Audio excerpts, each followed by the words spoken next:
अस्सलामुअलैकुम। मोहम्मद अज़हर सिद्दीक अपने programme maths views के साथ हाजिर खिदमत है। चीज़ें बहुत तेज़ी से तब्दील हो रही हैं और मैं एक बड़ी ज़बरदस्त बात है कि मैं चूँकि आप लोगों के सामने सच रखना चाहिए। इमरान खान साहब के लिए यहाँ मैनचेस्टर में एक महफ़िल नात रखी गई। उनकी रिहाई और सेहतयाबी के हवाले से हाज़िरी तो इतनी ज़्यादा ना थी, लेकिन महफ़िल बाजी हुई थी। कई चीज़ों का इजहार ख्याल हुआ। एक लोग वहाँ बैठे हुए थे, एक तो वो मुझसे ज़िक्र करने लगे कि कभी एतकाफ़ बैठे हो, तो मैंने कहा जी मैं काफ़ी दफ़ा एतकाफ़ बैठा हूँ। कहने लगे बुज़ुर्गान दीन की ज़िंदगी में चिल्ले की एक अहमियत होती थी कि कुछ दिनों के लिए खलवत में चले जाते थे, दुनिया से हट जाते थे और रब से लौ लगा लेते थे। अच्छा, ये तारीखी बात है, आप उठाकर देख लें। अगर मिसाल के तौर पर आप कोई भी बुजुर्गान दीन के अगर मज़ारात देख लें तो वहाँ चिल्ला गायें अलहदा हैं। उनका ये कहना था और मैं इस बात को मानता हूँ और मैं समझता हूँ बात बिल्कुल ये दुरुस्त है। क्या दुरुस्त है कि इमरान खान साहब अगर जेल गए तो वहाँ वक्त मिल गया रब के करीब जाने का। मेरा रब जो है ना, बड़ी मुसीबत और मुश्किल से बचाता है। और मैंने इसमें यह भी कहा था कि उनका भी अटक जेल में रहना ही बेहतर है। अभी देखा आपने, उन्होंने गिरफ्तारियां और भी डाल रही हैं उन लोगों ने, और प्लान कुछ और है कि एक सस्पेंशन हो तो इमरान खान को पकड़ के लाएं किसी और केस में। तो ये काम उनके चलने, यानी ये इरादे नज़र आ रहे हैं कि ये मामलात किस सिमत में जाएंगे। ये सोचने वाली बातें हैं। आप हमेशा इन चीज़ों को पॉजिटिव लें। आपने देख लिया सदर पाकिस्तान भी आखिर सदर पाकिस्तान के ख़िलाफ़ एक साजिश चुनने में चल रही थी कि इस्तीफ़ा दे देंगे या ले लिया जाएगा इस्तीफ़ा। मैं काफ़ी दिनों से अफवाह सुन रहा था और मैं कह रहा था कि नहीं, सदर पाकिस्तान को ना इस्तीफ़ा देना चाहिए और इनको खड़ा रहना चाहिए। पहले तो मैं ऑफिशियल सीक्रेट एक्ट और आर्मी एक्ट खिलाफ PTI ने जो प्रेस रिलीज़ दी है, मैं उस पर जिक्र कर देता हूँ।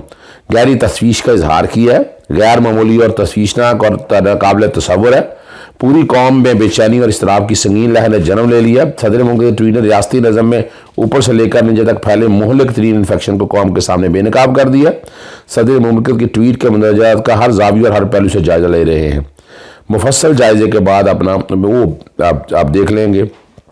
और सदर आलमी का मैं अल्लाह को गवाह बनाकर कहता हूँ कि मैंने ऑफिशियल सीक्रेट बिल तरमीमी 2023 और पाकिस्तान आर्मी तरमीमी बिल 2023 पर दस्तखत नहीं किए, क्योंकि मैं इन कवानीन से मुतफिक नहीं था। मैंने अपने अमल से कहा है कि बगैर दस्तखतशुदा बिलों को मुकर्ररा वक्त के अंदर वापस कर दे ताकि उन्हें गैर मुअस्सर बनाया जा सके। मैंने उनसे कई बार तस्दीक की कि आए वो वापस जा चुके हैं और मुझे यकीन दिलाया गया कि वो जा चुके हैं। तहाँ मुझे आज पता चला कि मेरा अमला मेरी मर्जी और हुकूमत के ख़िलाफ़ गया। अल्लाह सब जानता है, वो इंशाल्लाह माफ़ कर देगा। लेकिन मैं इन लोगों से माफ़ी मांगता हूँ जो इससे मुतासर हुए होंगे। ये मुख्तलिफ ट्वीट हैं जो सदर पाकिस्तान ने ट्वीट किया। मैंने इसमें बड़ा वाज़ेह तौर पर कहा कि सदर पाकिस्तान आरिफ अलवी को इस्तीफ़ा नहीं देना चाहिए। इस्तीफ़ा देना एक साजिश होगा जहां आरिफ अलवी साहब, ये नाजुक मोड़ है, इस्तीफ़ा देने की शक्ल में इस अहदे पर जो आर्जी तौर पर आएगा वो इसका नुकसान न सिर्फ पार्टी बल्कि मुल्क को भी होगा। इस अहदे पर इन हालात में आपका कायम रहना ही मुल्क के लिए बहुत अहम है। मुख्तलिफ ट्वीट है मेरे और मैंने कोशिश की कि सारी चीज़ें सारे मैंने रख दें। मैंने फिर सदर पाकिस्तान के ख़िलाफ़ गुज़श्ता हुकूमत की साजिश बेनकाब, दोनों कवानीन का कौमी असम्बली की मियाद के करीब मंजूर करना अब आंसू बहाना साबित कर रहा है कि बदनीयती और बुग़्ज़ और साजिश काम कर रही थी, जिस पर अमल दरामद हो गया। काफ़ी दिनों से अफवाहें ज़ेर गर्दिश थी सदर पाकिस्तान इस्तीफ़ा दे रहे हैं या इस्तीफ़ा ले लिया जाएगा। पूरी कौम आरिफ अलवी के साथ उन्हें डट कर खड़े रहना चाहिए। इस्तीफ़ा कभी भी नहीं। ये असल में इसहाक डार और PMLN जो जाग गई ना, सारे एकदम ये जागे हैं। तो मैंने तो साफ कहा ना कि पीछे हैं कौन लोग, ज़रा वो सामने आने चाहिए। और मैं देखिए एक बात बड़ी वाज़ेह है कि आर्टिकल 75 बड़ा क्लियर है। जब सदर के पास एसेंट के लिए जाएगा तो 10 दिन के लिए वो एसेंट कर देगा। In case of the bill, either money bill returned the Majlis Shura with a message requested that the bill or any specific provision thereof be considered and that any amendment specified in the message be considered.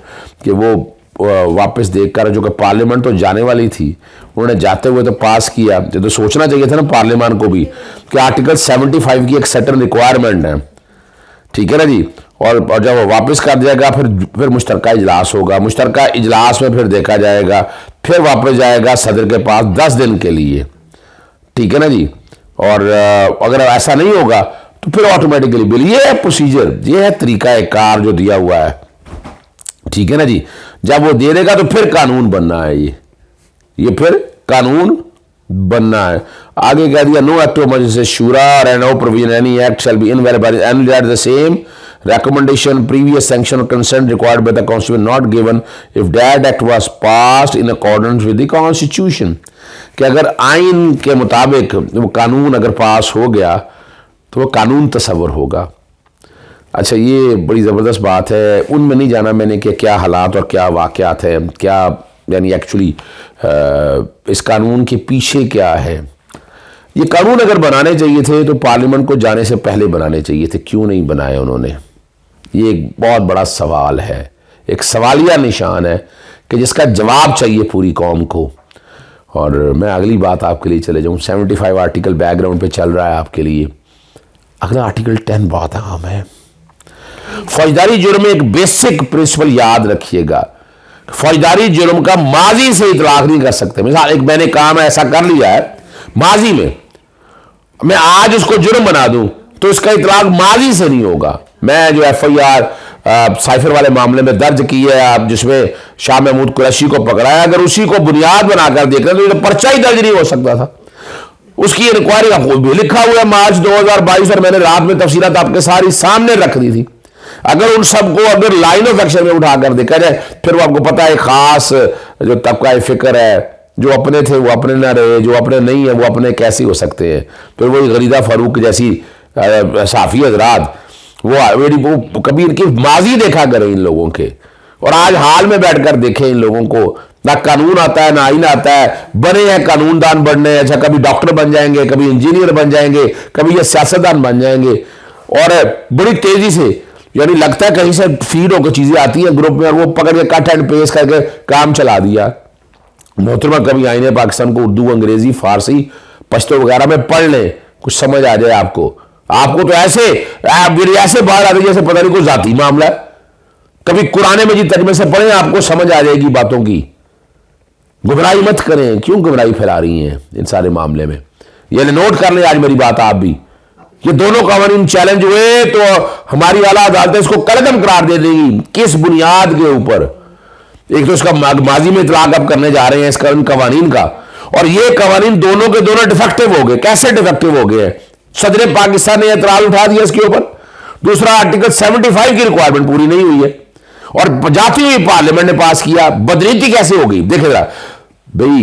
ये 25 दिन का वक्त आपको सदर पाकिस्तान को हर हालत में देना है, यानी कोई भी कानून है आपको 25 दिन पहले, मैं नई बात कर रहा हूं आप लोगों के सामने कि 25 दिन पहले पास करना होगा। कितने दिन पहले? At least 25 days. वो क्यों? 75 क्या कहता है? क्योंकि बिल आएगा, कानून आएगा, सदर पाकिस्तान के पास आया, सदर पाकिस्तान देखेंगे, उसमें वापस भिजवाएंगे, फिर पार्लियामेंट का ज्वाइंट इजलास बैठेगा। ये पार्लियामेंट के ऊपर एक चेक एंड बैलेंस है, ये उसकी अकाउंटेबिलिटी इस पार्लियामेंट की सदर पाकिस्तान के हाथ में दी है, इसलिए बड़ा अहम है सदर का ओहदा। इसलिए बार बार मैं कह रहा हूं कि सदर पाकिस्तान को इस्तीफा नहीं देना चाहिए, उनके खिलाफ ये कंस्पिरेसी साजिश चल रही है, ये बिल्कुल इस्तीफा नहीं देना चाहिए। स्टेज के ऊपर, स्टेज पर अगर इस्तीफा देंगे तो फिर साजिशें कामयाब हो जाएंगी गुज़श्ता हुकूमत की। तारीख में ये 14 सियासी जमातों ने जो इस मुल्क का सत्यानाश किया, आइन की पामाली, कानून, और इन्होंने तो समझा नहीं, हर चीज रद्दी की टोकरी में फेंक के रखा है। ना कोई शर्म है ना कोई हया है। भाई आइन और कानून का मतलब तो समझ लें, आइन और कानून कहता क्या है। अब दोनों बातें हैं। FIR फिर बैकग्राउंड में मैं एहतियातन चला लेता हूँ। आपको पता है यूसुफ नसीम खोकर साहब तो रिटायर हो चुके हुए, उनकी मुद्दईयत में पर्चा दर्ज हो गया। अब अच्छा हो गया पर्चा दर्ज, मुद्दई तो चले नया आ जाएगा किसी स्टेज के ऊपर भी। लेकिन सवाल 3 ना बड़े अहम। पहली तो बात है कि जिस दिन ये साइफर वाला मामला हुआ, क्या साइफर लीक हो जाता है? पहली तो बात है, साइफर तो डिकोडिंग का एक डॉक्यूमेंट है, अच्छा, उसका अगर फर्ज करें आपने मिनट्स में आया तो वो मिनट ऑफिशियल सीक्रेट एक्ट में कैसे आएगा? फिर उसकी कॉपी का जिक्र कर रहे, पहले तो साइफर मानते नहीं थे, फिर आप कॉपी आ गई। वो कॉपी तो हर जगह पड़ी हुई है, कॉपी तो बाकायदा उसको डी क्लासीफाई करने के बाद supreme court chief of the army staff, chief justice के पास गई, स्पीकर के पास। मुझे याद है उन दिनों के, मुझे उन दिनों याद है ये सारा मामला अगर उठाकर देखे। और फिर ये तो मानते नहीं थे, ये तो साइफर की हकीकत नहीं मानते थे। और साइफर कंस्पिरेसी है इमरान खान के अगेंस्ट में, तो कोई शक ही नहीं है, वो पाकिस्तान के अगेंस्ट एक साजिश है। आप उसमें साबित कर रहे हैं कि जनाब वो पाकिस्तान की सालमियत से क्या पाकिस्तान, यानी वो पाकिस्तान की सालमियत थी। बताएगा गिरोबान में झांक कर देखें, आप खुद सोच कर बताएं कि कौम को खड़ा है रहना है। कौम देखें, कौम।